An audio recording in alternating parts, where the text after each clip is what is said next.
sexually molesting children, some people found it troubling that he went on to have 3 children of his own. But as it turns out, he was an attentive and loving father. How are his children doing now, living at their grandmother's house? And what wise plans did he set in place to protect their future? There are images of Michael Jackson's children that shocked the world. The singer dangling his baby son out of a hotel window, forcing his children to wear bizarre masks out in public. But perhaps the one that will endure longest is that of Michael Jackson's daughter, Paris, speaking at his memorial service. And I just wanted to say I love him so much.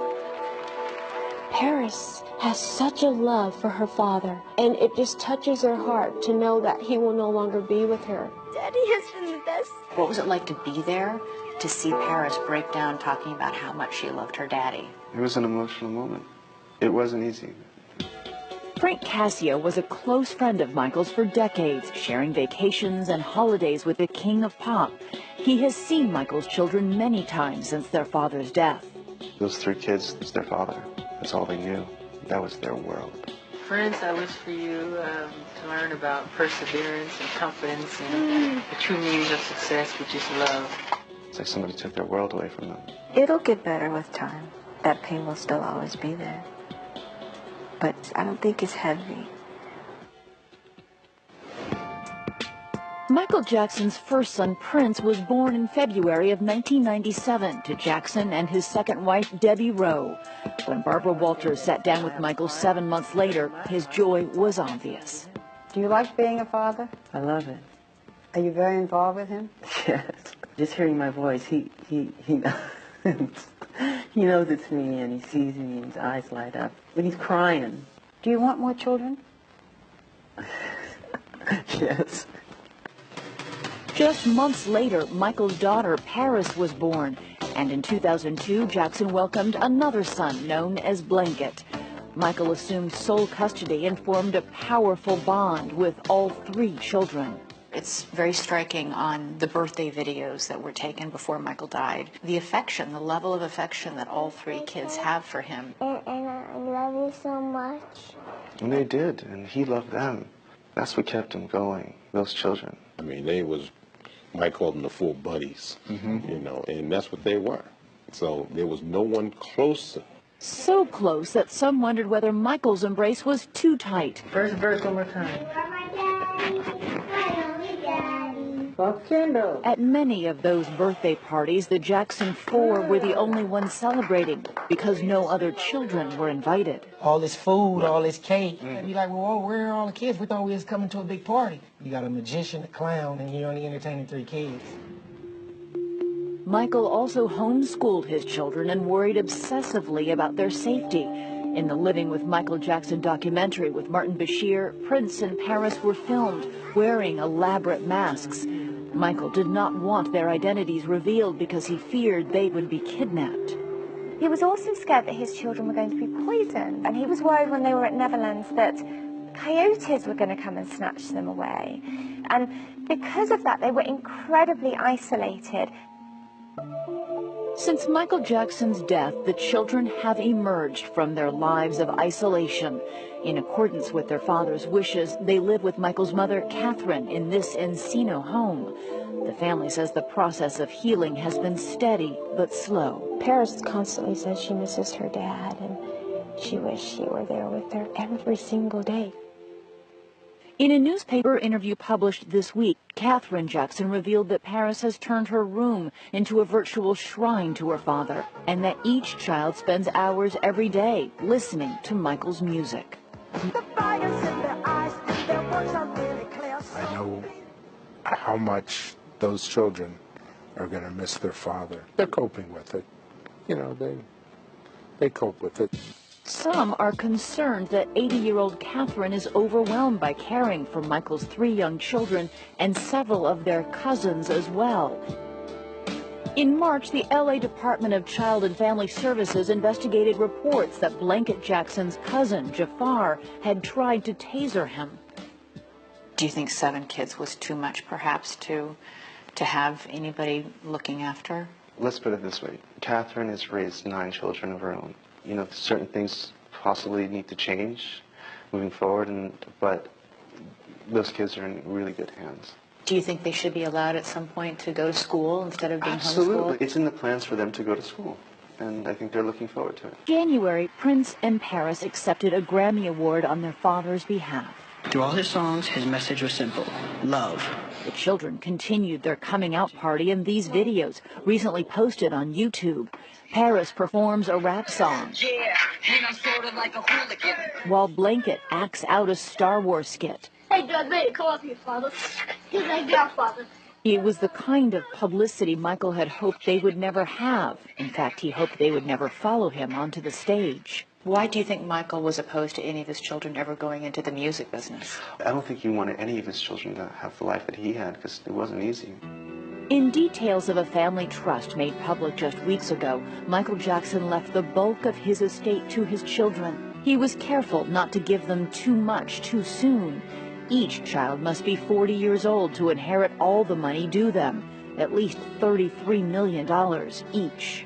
Do you think they have any concept how much money they are each worth? I don't think it's important to them. I think what's important to them is the family around them. And No, I think more from the aspect of being on guard against people trying to take advantage of them. I will say this: Prince is very, very smart, beyond his years, and he knows what's going on.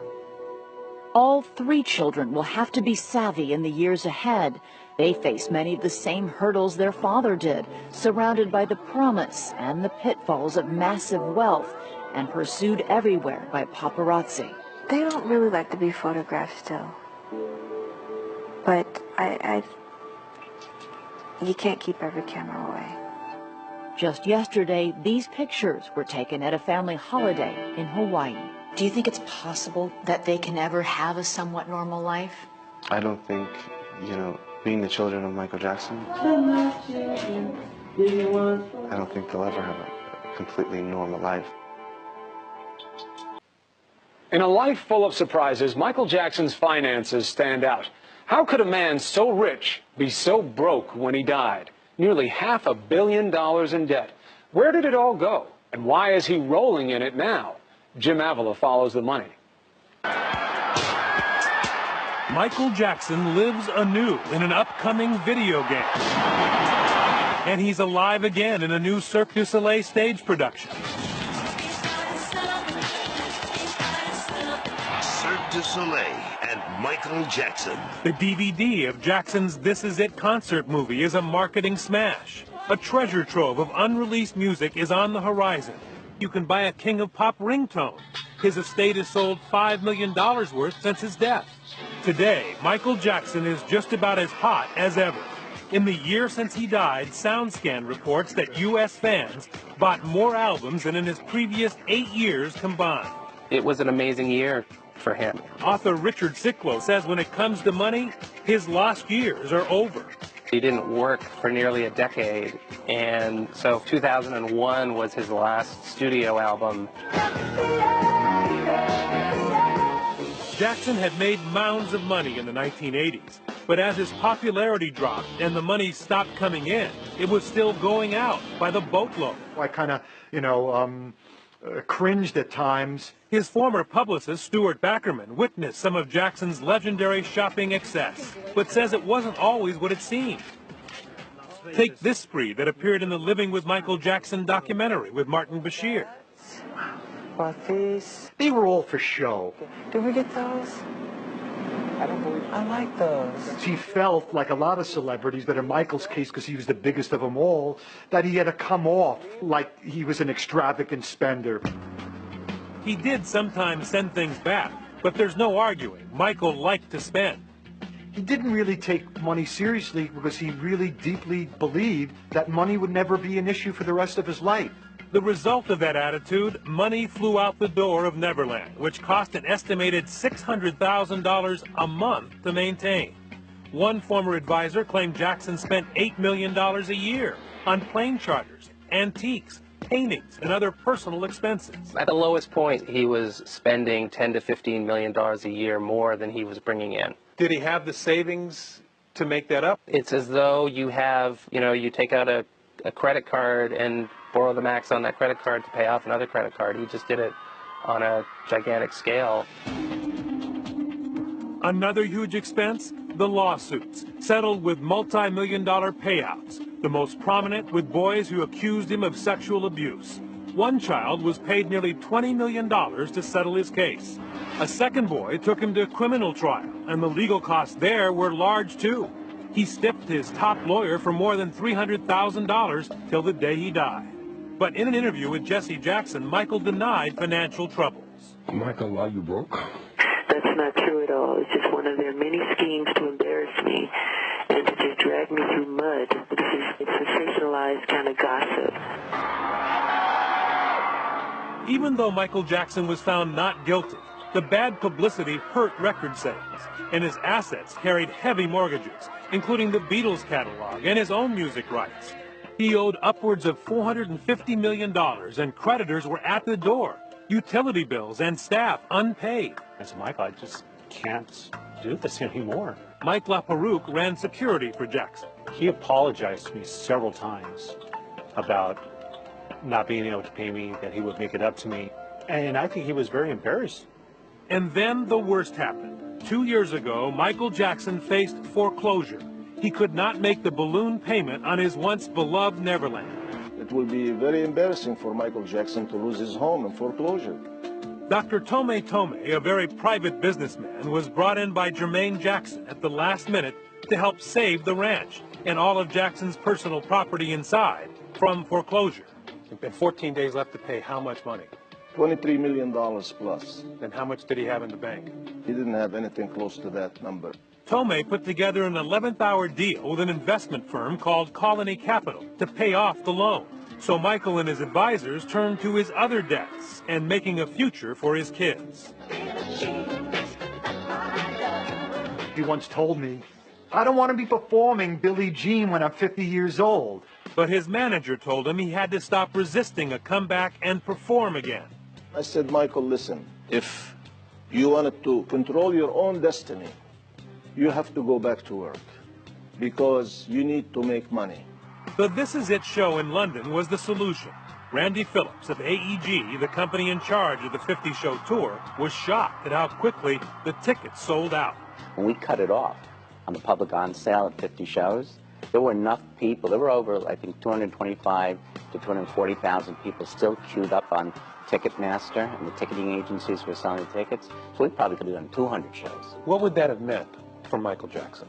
He would have netted probably somewhere in the neighborhood of $50 or $60 million for that run. Phillips says This Is It was actually just the beginning. An international tour that could have brought in as much as $500 million to Jackson was in the works.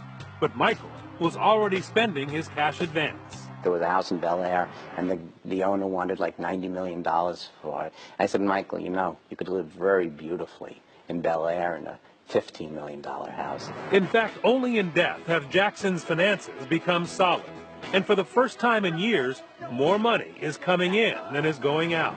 Former manager and the man who calls himself Jackson's alter ego, Frank DeLeo, says that may sound like good news, but it came at too high a price. I'm sure that's the way his children and his mother feel. All this money coming in, give me Michael.